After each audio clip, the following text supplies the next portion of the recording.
మిథున రాశి వారికి ఫిబ్రవరి మాసం ఏ విధమైనటువంటి ఫలితాలను ఇస్తూ ఉన్నదో గమనిస్తే, మిథున రాశికి కుజస్తంభన దోషం చాలా ఎక్కువగా ఉన్నది. వక్రకుజుడు 25వ తారీఖు వరకు ఉంటారు. తదుపరి రుజుకుజుడు అయినప్పటికీ కుజుడు జన్మరాశి స్థిత గ్రహంగా ప్రతికూల గ్రహం. ఇప్పటి వరకు వక్రించి శుభ ఫలితాలను ఇచ్చిన గురువు మరలా వక్రగతిని వదిలిపెట్టారు కాబట్టి గురుబలం తగ్గింది.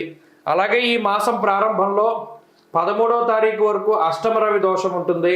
తర్వాత నవమ రవి యొక్క స్థితి, దశమ కేంద్రంలో రాహు. అంటే ప్రధానంగా నవగ్రహాల్లో కేవలం ఒక రాహుగ్రహం తప్పితే, అడపాదడప మధ్యలో యోగించేటువంటి చంద్రుడు తప్పితే మిగతా గ్రహాలన్నీ కూడా ప్రతికూలంగా ఉన్న పరిస్థితి. ఇది మనం క్షుణ్ణంగా పరిశీలన చేయాలి. అసలు మన గ్రహస్థితి ఏంటి, ఎన్ని గ్రహాలు యోగిస్తున్నాయి, ఎన్ని ప్రతికూలంగా ఉన్నాయి. ప్రతికూలతలను మనం చూస్తే గురుడు ప్రతికూలం, కుజుడు ప్రతికూలం, రవి ప్రతికూలం. ఈ మూడు బాగా ఇబ్బంది పెట్టేటువంటి స్థానాలు. ఇక శనేశ్వరుడు కానీ, బుధుడు కానీ, శుక్రుడు కానీ, ఈ గ్రహాలన్నీ కూడా మధ్యస్థ ఫలితాన్ని ఇస్తాయి. బాగా మనకి అనుకూలతనిచ్చేటువంటిది ఏంటి మిథున రాశి వారికి? రాహు ఒక్కరే. అంటే 15% బలాన్ని కలిగి ఉన్నటువంటి రాశి మిథున రాశి. 15% అంటే ఫెయిల్ అయిపోయినట్టే కదా, 15 మార్కులు వస్తేనో. కాబట్టి గోచారంలో బలహీనంగా ఉన్నటువంటి మిథున రాశి జాతక పరంగా దశాంతర్దశలు గనక బాగుంటే మిథున రాశి వారికి కొంత బాగానే వెళుతుంది. ఒకవేళ జాతకంలో దశాంతర దశలు బాగా లేకపోతే ఫిబ్రవరి నెల కొంత జాగ్రత్తగా ఉండాలి. అవి ఏమేం జాగ్రత్తలు తీసుకోవాలి అనేటువంటిది నేను క్షుణ్ణంగా చెప్తా. ఉదాహరణకి జన్మకుజుడు వ్యయగురుడు ఉన్నప్పుడు స్థాననాశం రుణచ్ఛేద అన్నారు. అంటే స్థాన చలనానికి అవకాశం ఉంటుంది. వృత్తి ఉద్యోగాల రీత్యా ఒక ప్రాంతాన్ని వదిలి వేరే ప్రాంతానికి వెళ్ళడానికి అవకాశం ఉంటుంది. 2 ఆరోగ్యపరమైనటువంటి సమస్యల్ని ఈ 2 గ్రహాలు సృష్టిస్తాయి. జ్వరం, ఖడ్గవ్రణం చైవ, భార్య బంధు విరోధకృతం. అలాగే శుభములో వ్యయశ్చైవ, ప్రాణి విక్రయ దోషణం. అలాగే దుర్దోష శత్రు సంవాద. ఇవన్నీ కూడా ఏంటంటే సూత్రాలు.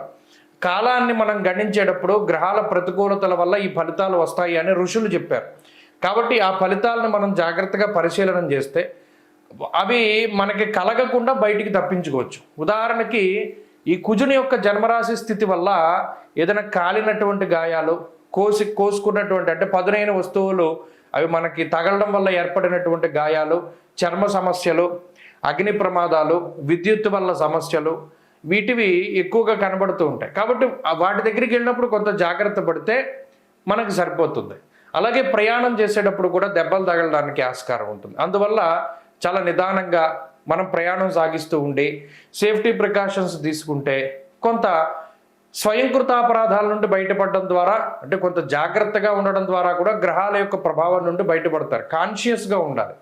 గ్రహాలు ఎప్పుడు ఏం చేస్తాయంటే మనం అన్కాన్షియస్గానే చేసేస్తాం. రోజువారీ పనుల్లో దాదాపుగా 70% మనం ఆలోచించి చెయ్యం.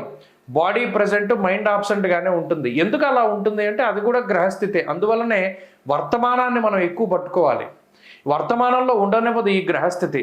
ఎప్పుడూ కూడా ఏ పని చేస్తున్నా ఎక్కడో ఆలోచిస్తూ ఉంటాం.